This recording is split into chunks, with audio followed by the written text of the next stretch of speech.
The sky over Vortalis Prime was a burning shade of violet, choked with smoke and dying stars. The screams of the native Tolari echoed across the metal canyons of their cities as the Zarketh Empire marched across their world with plasma rifles and war beasts bred only for destruction. The Galactic Union had declared neutrality. As always, no one interfered in internal planetary conflicts. It was protocol, it was politics, and it was absolute cowardice. The Tolari were peaceful, technologically behind, spiritually advanced but militarily useless. They stood no chance. The Union watched from orbit, silent, observing, recording, but never stepping in, because no one was supposed to interfere, until Earth did. 2 standard days after the first Tolari capital was reduced to rubble, the Zarketh fleet began receiving strange pings on their long-range radar. Unfamiliar signatures, fast, coordinated, from outside the local system. The Zarketh assumed it was Union tech, maybe another fleet sent to observe. But the pings kept multiplying. Hundreds, then thousands. Ships began appearing just outside Vortalis Prime's orbit, sleek, dark-hulled, bristling with weaponry. No warning, no communications, just presence. Then the message came, one transmission, blasting through every frequency. "This is Admiral Leon Voss of the Earth War Fleet. Vortalis Prime is under our protection. Withdraw immediately, or you will be fired upon." The Zarketh didn't laugh. They didn't mock. They froze. Because Earth wasn't part of the Union, not anymore. They'd left the Council a decade ago, citing bureaucracy and moral rot. Everyone thought they'd gone back to their little blue marble, licking wounds and arguing politics. No one had seen Earth's military in years. They were assumed dormant. But humans never went dormant. They prepared. Admiral Voss's face was a grim mask on every Zarketh screen, scarred, gray-eyed, and pissed off. Behind him, footage showed rows of Earth's newest battlecruisers, massive ships with cannons designed to punch holes in planets, not just other ships. Each vessel named for an ancient warrior, philosopher, or war crime the galaxy thought extinct. The Zarketh hesitated. For the first time since conquering the outer systems, they blinked. "Earth has no stake in this world," came the Zarketh commander's reply. "This is a sanctioned occupation." Voss didn't even flinch. "That's not how we see it." Then Earth fired. The first salvo vaporized half the Zarketh's front line before they even had shields up. Earth's war fleet didn't fight clean. They fought to win. Jamming enemy communications, hacking into Zarketh AI systems, dropping Black Ops teams directly onto enemy carriers mid-battle. The Zarketh hadn't seen tactics like this in centuries, because humans didn't fight like the others. They didn't care for glory. They didn't care for honor. They fought dirty. They fought smart. And they fought angry. The Tolari watched from the ground as strange dark ships screamed through the clouds and lit up the sky like angry gods. Some wept, some prayed. Others simply stared, unable to process what they were seeing. Earth, this forgotten backward species from a mid-tier system, was taking on one of the largest empires in the galaxy. And they were winning. In orbit, the battle turned from resistance to retreat. Zarketh ships tried to jump out, only to be caught in Earth's gravity wells, pulling them back in like prey caught in a hunter's trap. The carnage was surgical, efficient, brutal. Down on the surface, Tolari elders gathered in their temples, trying to understand what was happening. Why humans, creatures they barely knew, had come for them. There was no answer. No divine prophecy. No secret alliance. Just one stubborn species that couldn't sit still and watch injustice happen. Later that night, as the last Zarketh dreadnought burned in orbit, Admiral Voss stood on the bridge of the ISS Vengeance and said quietly, "No one was supposed to interfere. But someone had to, and Earth had volunteered." The days that followed were silent, but not peaceful. The battlefield that once circled Vortalis Prime had turned into a graveyard of Zarketh wreckage, floating husks drifting in cold orbit. Earth's war fleet held position, dozens of ships like shadows across the stars. They didn't speak, they didn't negotiate, they only cleaned up what they destroyed. Inside the Tolari cities, survivors emerged from underground shelters. Buildings were gone, temples turned to ash, families shattered. Yet when they looked skyward, they saw protection, not gods, not angels, but something strangely more comforting. Humans. Tolari history had no record of Earth, barely a mention in Union archives. Just another loud, restless species that had once begged for entry into the Galactic Union and had been granted probationary status. They were considered primitive, violent, unrefined, but they'd remembered the Tolari when no one else did. A young Tolari girl named Kalin wandered the ruins of her town, holding her brother's hand.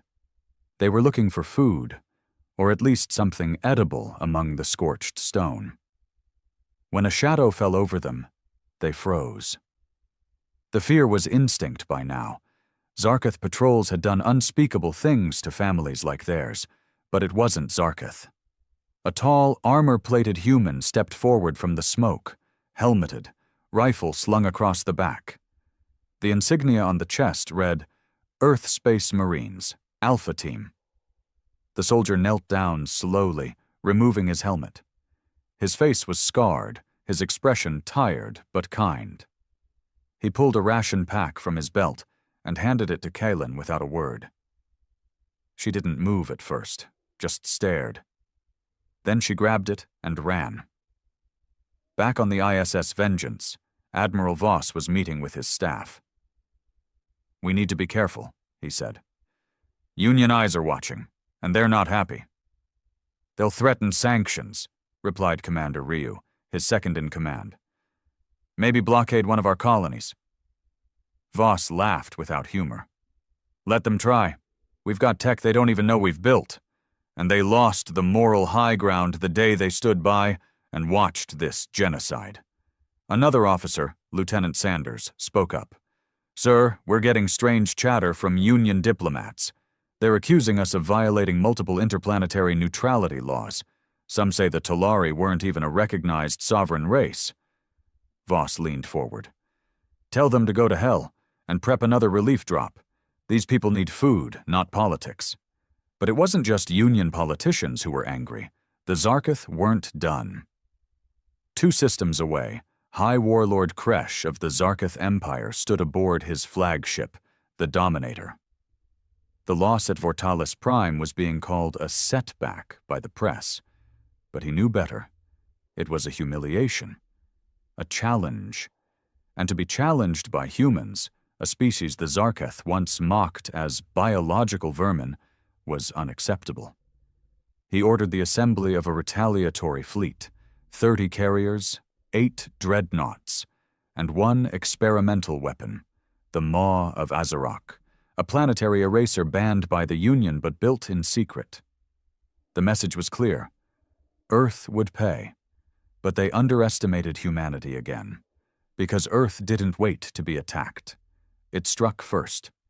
2 days before the Zarketh fleet launched, Earth's covert units dropped onto their forward supply moons. No grand invasion, no announcements, just sudden chaos, explosions, data wiped, fuel silos rigged to detonate, military-grade viruses corrupting navigation software. By the time the Zarketh flagship received the signal, half their supply chain was gone. Their fleet could launch, but they'd run out of fuel within days. It wasn't war the way the Zarketh knew it. It was chess, and Earth was already 5 moves ahead. Meanwhile, Admiral Voss opened a secure channel, not to the Union, not to the Zarketh, but to every other race in the galaxy watching the chaos unfold. His face, worn and unshaken, appeared on thousands of screens. "We're not here for conquest. We're not here to police your laws. We're here because someone had to be. If you stand by and watch evil, you are part of it. If the Union wants to expel Earth from the galactic table, so be it. We'd rather stand alone than sit in silence with cowards." It was the beginning of something larger. Not just a war, a movement. And Earth, loud, dangerous, underestimated Earth, had just become the spark. The shockwaves of Earth's interference didn't just ripple, they shattered silence across the galaxy. In the shining halls of the Galactic Union, chaos reigned behind velvet curtains. Delegates screamed across chambers. Words like illegal, unilateral, and unstable were hurled like grenades. But beneath the polished outrage was fear. Fear that Earth had not only violated interstellar law, but exposed how worthless it really was. Ambassador Drexen of the Tellarith Confederacy, a longtime critic of humanity, slammed his fist against the podium. "This kind of reckless interventionism undermines the very fabric of peace the Union was built upon." "Peace?" retorted the Marnak envoy, eyes narrowing. "Is that what we call watching a peaceful civilization burn while sipping wine on observation decks?" The chamber broke into murmurs. For the first time in centuries, the Union looked fractured. Outside that chamber, however, the reaction was far more visceral. Across fringe colonies, trade hubs, and even pirate outposts, something changed. The footage of Earth's fleet obliterating the Zarketh wasn't just news. It became legend. People whispered about humanity again, not as primitives, but as warriors, protectors, avenging demons in steel. Even races who once laughed at Earth's chaotic politics now replayed Admiral Voss's speech in admiration. One such listener was Coyle, a former smuggler turned mercenary on the run from Union law. Sitting in a dive bar on Grellick Station, he watched Voss's face on a flickering holoscreen and muttered, "Damn, those Earth bastards finally did something no one else had the balls to do." "You think they'll win?" asked a Brelthy engineer beside him.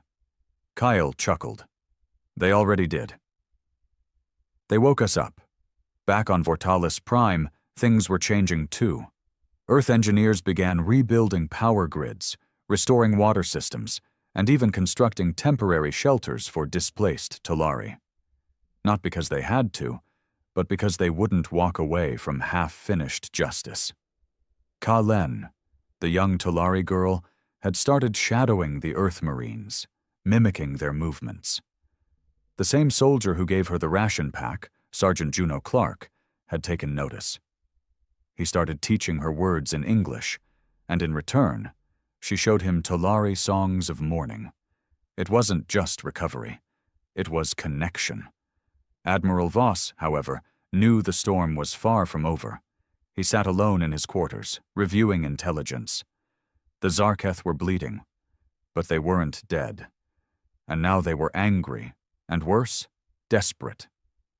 His analysts confirmed a pattern: coordinated disappearances of entire research stations in Zarketh territory. Too clean, too sudden. Something was coming. "Sir," Commander Ryu buzzed in. "Long-range probes detected movement on the edge of the Ilias Void. Zarketh energy signatures. Big ones. They're hiding something." Voss didn't blink. "Prep the fleet. We move at dawn." "But sir," Ryu hesitated, "we're already pushing capacity. Engineers are stretched. Crews are exhausted." Voss's voice dropped cold. "If we wait for the Union to act, Vortalis will be the first of many. And if the Zarketh unleash what I think they're building, we'll be counting fallen planets, not bodies. Elsewhere, in the heart of Zarketh territory, High Warlord Kresh stood before the Maw of Azarok. It wasn't a ship, it was a weapon. Shaped like a god's dagger, this monstrous construct was designed to collapse planetary cores from orbit, leaving nothing but molten ruin. Forbidden by every galactic treaty, but Kresh didn't care. Earth had embarrassed him, had ruined centuries of conquest. He would answer with extinction. "Is it ready?" he growled. The lead technician nodded. Power core stabilized. One planet-wide test will finalize calibration. Kresh turned toward the stars. Target Vortalis. Back in orbit, above the Tolari homeworld, Earth's sensors pinged violently. A mass, colossal and inbound, had just entered their quadrant. And it wasn't a fleet. It was a monster. The stars didn't just blink. They vanished. From the observation decks of Earth's lead dreadnought, ISS Vengeance, the crew watched as a black silhouette emerged from hyperspace. Slow, deliberate, impossibly massive. It wasn't shaped like a vessel. It didn't glide or drift like a fleet would. No, it loomed. The maw of Azeroth had entered the system.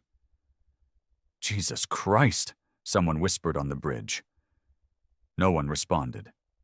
Because the thing filled half the sky, sensors struggled to lock onto it, not because it was cloaked, but because it bent light and gravity around itself. Even Earth's advanced tech couldn't fully comprehend what it was made of. All Admiral Voss knew was this. It wasn't just a weapon. It was a message.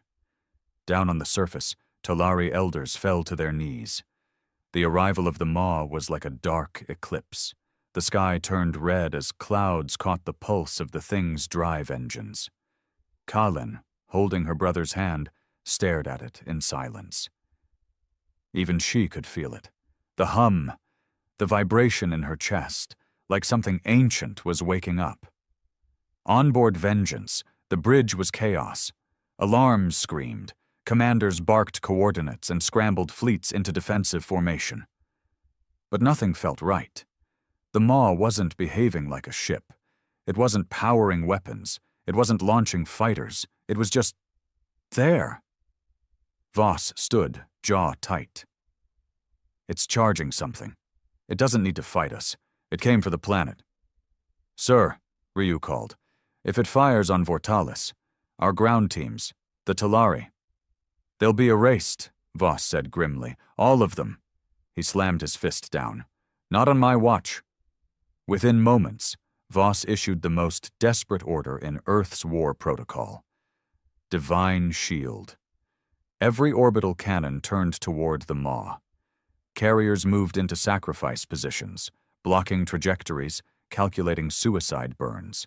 He wasn't planning a fight. He was planning a wall. Humans had fought on 100 worlds, but this was madness. And yet every ship obeyed, because humans were stupid like that. They stood between death and strangers. Below, Sergeant Juno Clark gathered his squad. Evacs inbound. We're pulling civilians now. Get those kids loaded. Move. As engines roared overhead, dozens of human transports pierced the clouds, touching down amidst Tolari ruins to pull as many survivors as possible. But it was a race against time. The maw lit up. Not with fire, but silence. All sound in the system dropped to zero. No static. No hum. Even the wind stopped. Then came the vibration, deep, bone-rattling, ancient, like the universe had a voice, and it had finally decided to speak. And its word was death. Earth's war fleet opened fire. Plasma cannons, kinetic slugs, orbital lances, everything. The space around the maw turned white with fury. Its outer shell cracked. Pieces flew off, but it didn't slow. Its core, a deep, glowing abyss of pure gravitational fire, began expanding. Voss shouted through comms, "Redirect all planetary cannons. Get me a power surge from the reactor. If we go down holding the damn line." And just as the maw reached critical charge, a flicker, a blip. A single vessel, long-range and off-grid, appeared from deep space FTL. The ISS Eclipse, thought destroyed 5 years ago in the Orion ambush, emerged behind the maw with its engines redlining and hull bleeding fire. Its captain, Commander Eliza Corrin, opened a direct channel. "No time to explain. Targeting breach point. Going in." Voss's eyes widened. "Eliza, that ship's not rated for a suicide run." Her voice was quiet, steady. "I know." and the Eclipse surged forward. Dodging debris, slipping through blind spots, the vessel spun and accelerated toward the Maw's vulnerable rear. A section Earth's earlier bombardment had compromised. As it pierced the barrier, the ship began to break apart. But Corrin didn't stop. She armed the core. Fusion destabilized. The Eclipse exploded inside the Maw like a dying star, and everything went white. The shockwave struck every ship, shook the planet, and even knocked several orbital defense systems offline. But when the light cleared, the Maw was gone. Not destroyed, erased. Whatever Earth's fleet hadn't damaged, the Eclipse had undone from within. Silence returned. Then sound. Then breath. On the bridge of the Vengeance, Voss sat down, eyes stinging. No one spoke. They didn't cheer, they didn't celebrate, they just lived. And down on the surface, Kylan looked up and saw, for the first time in weeks, the real sky. Free of shadows. The aftermath wasn't peace, it was mourning. The sky above Vortalis Prime had cleared, but what hung in the air now wasn't danger. It was the weight of sacrifice. The Maw of Azarok was gone, but so was the ISS Eclipse. Commander Eliza Corrin's name would be etched into the history of two worlds, Earth and Vortalis, as the woman who flew into a god's mouth and closed it from the inside.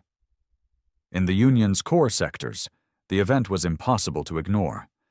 News feeds were flooded with raw footage, Earthships shielding alien civilians, Marines dragging injured Tolari through burning ruins, children cradled in armored arms as missiles lit the horizon. And of course, the last transmission from Corrin before her ship disappeared into the Maw's breach. I wasn't raised to look away. It was played on repeat across thousands of worlds. The narrative shifted. Fast.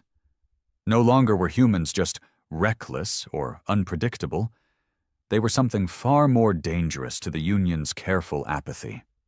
Inspiring. Out in the Midbelt colonies, where miners had begged for Union help against smugglers and slavers, protests broke out. "Where was the Union when we needed saving?" they shouted. "Earth fights for others.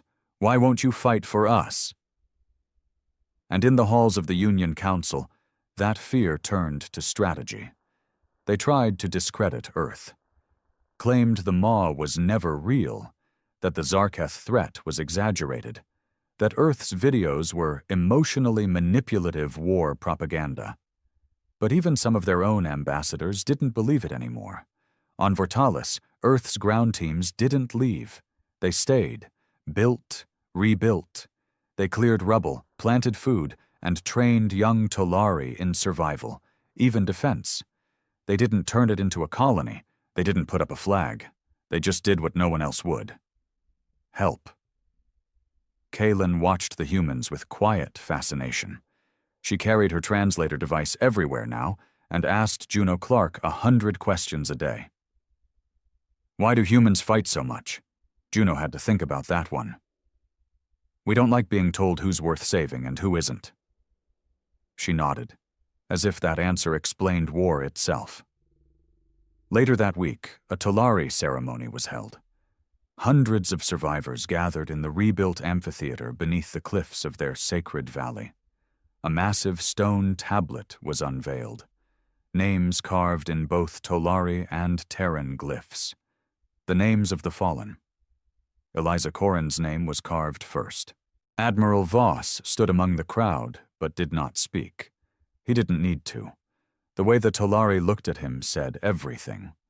Respect, gratitude, and a growing sense that humanity wasn't just another race in the stars.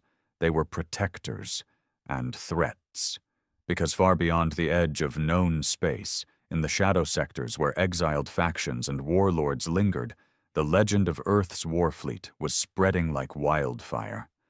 In smoke-choked bars and warship hangars, alien mercenaries told stories of humans who could hack dreadnoughts mid-battle, of Marines who injected combat stimulants that made them fight even with broken bones, of captains who stared down extinction without blinking. Most thought the stories were exaggerations, but not all. On the edges of the outer spiral, a message was sent through encrypted channels to a hidden enclave of Zarketh survivors.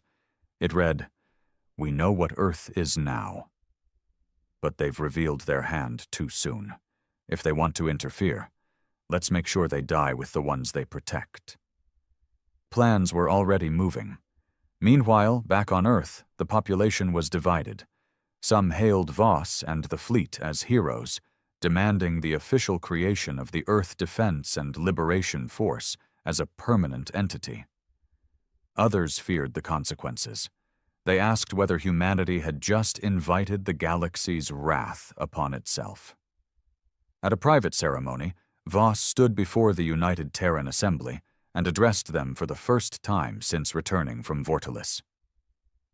"I didn't go to war for politics. I didn't defy the Union for applause.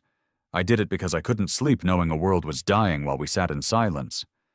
If that's a crime, then I'll wear the cuffs myself." The room went dead silent. And then, slowly, a standing ovation. Because somewhere deep down, even those who feared war understood the truth. Humanity had changed, and the galaxy would never forget that Earth had been quiet, until it wasn't. The storm didn't end with victory. It just changed shape. Weeks after the battle, as the fires on Vortalis Prime faded into quiet reconstruction, Earth's war fleet began withdrawing. Slowly, cautiously. They left behind defense satellites, autonomous drones, and 2 orbital platforms to assist the Talari in rebuilding. But they couldn't stay forever. Or so they thought. Because something else had begun. Refugees, not just Talari but others, from scattered worlds abandoned by the Union, from planets caught between criminal syndicates and indifferent lawmakers. They'd seen the broadcasts, heard the stories. Earth helped, Earth fought. And now Earth was being treated like a myth, like an answer. Admiral Voss watched from the command tower of orbital platform Hezekiah as refugee ships began arriving, battered and overcrowded, civilians from 6 different species, carrying little more than faith in a war fleet they barely understood. He turned to Commander Ryu. "This wasn't supposed to happen." Ryu just nodded. "But it has. And it wasn't just refugees. Volunteers, too. Engineers from fractured worlds, disillusioned Union officers, even smugglers who'd grown tired of selling poison to desperate colonies. They all came, asking the same thing. Where do we sign up?" Voss didn't know what to call it. Not yet. It wasn't an empire. Earth didn't conquer. It didn't demand loyalty. It earned it. Down on Vortalis, Kalen had become a symbol. The little Talari girl who'd survived occupation and now walked among armored Terran soldiers like she belonged there. She'd begun learning to read English. She wore a badge with Earth's insignia, gifted by Juno Clark himself. She wasn't just surviving anymore. She was learning to lead, and elsewhere, far from hope, a shadow moved. In a cold station orbiting a dying star, High Warlord Kresh stood in the darkness, watching footage of the Maw's destruction. Again, and again. Each time, he paused at the exact second the eclipse ruptured inside the core. He didn't blink, didn't speak.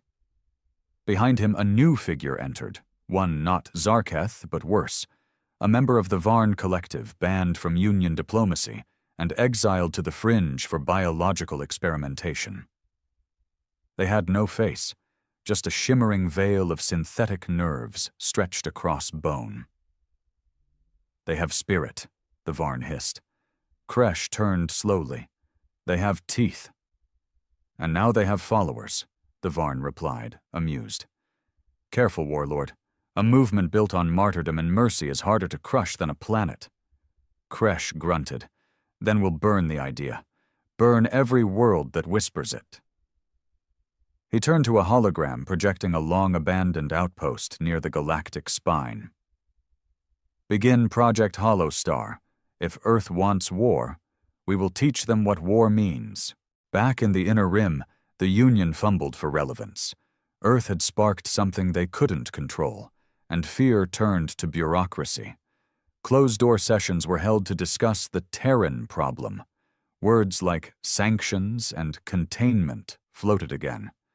But some delegates pushed back. The Marnak envoy, once neutral, now warned, "You treat Earth like a threat, but to the people beyond this chamber they are already saviors. Do not provoke what you cannot intimidate." Too late, because Earth wasn't waiting. Inside an undisclosed facility on Mars, classified blueprints were being laid out. Voss had given approval for the rapid expansion of Earth's defense fleet. But it wasn't just more ships. It was something new. Project Nightbane, a hybrid warship built from Zarketh tech, salvaged Maw fragments, and pure Terran aggression. Designed not just for war, but for psychological impact. Its mission would be simple: arrive first, speak last, and leave nothing but silence in between. Juno Clark had been selected to command it. When asked why, he answered simply, "Because someone needs to be the shadow that follows the scream." Voss watched him leave with quiet pride. Earth hadn't set out to build an army. But now, it had become the galaxy's first true rebellion, and the spark was spreading. The galaxy didn't sleep anymore. Every outpost, every fringe colony, every backwater planet once ignored by the Union had begun to whisper the same name: Earth. The word passed like contraband through spaceports and refugee shuttles, muttered with awe, sometimes fear, always hope. Where Earth's ships had gone, silence turned to resistance. Where they hadn't, the people waited, prayed, or prepared. And then the retaliation began. It started small.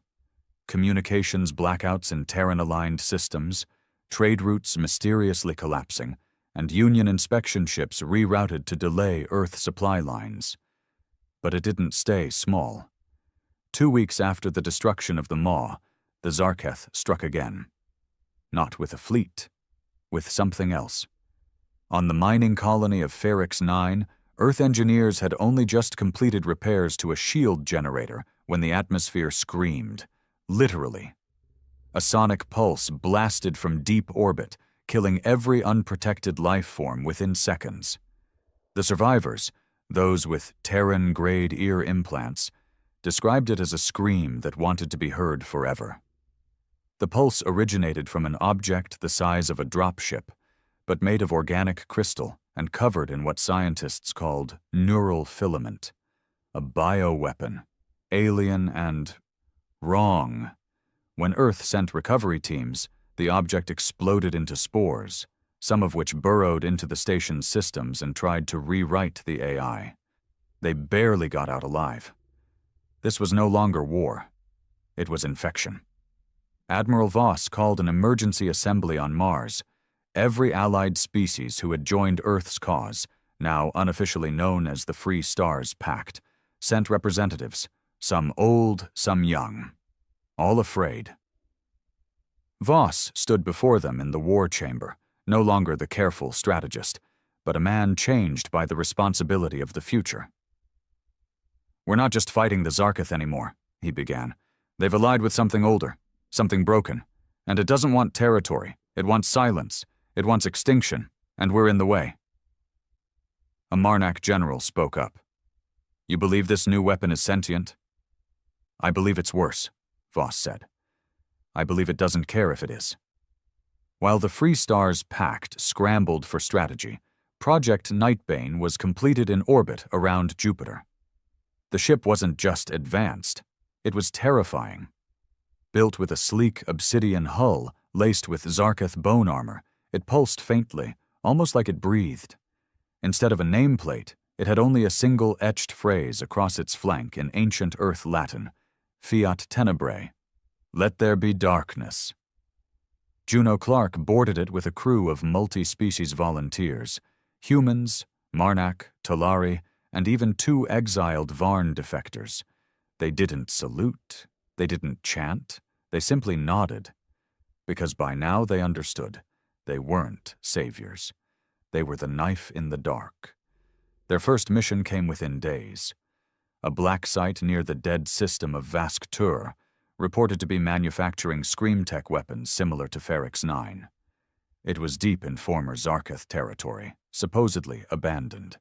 It wasn't. As Nightbane exited Warp, it was met with silence, then singing.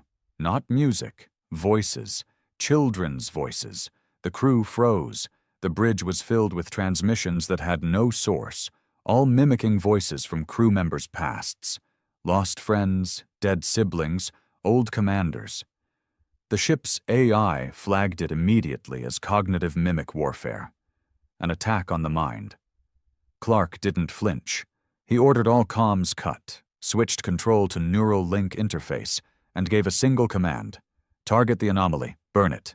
Nightbane opened fire, not with cannons, but with something new. A blacklight lance that disrupted biological tech, melting neural code into static. The black site didn't explode.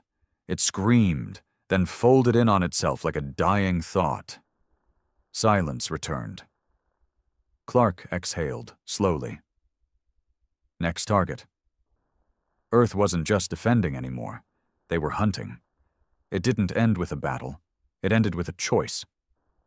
Months had passed since Earth's first intervention. In that time, war had become background noise across the stars. Fleets moved like shadows. Alliances formed in secret, and the Free Stars Pact grew from a desperate few into a force capable of reshaping the galaxy. But the cost was steep. Whole sectors lay in ruin.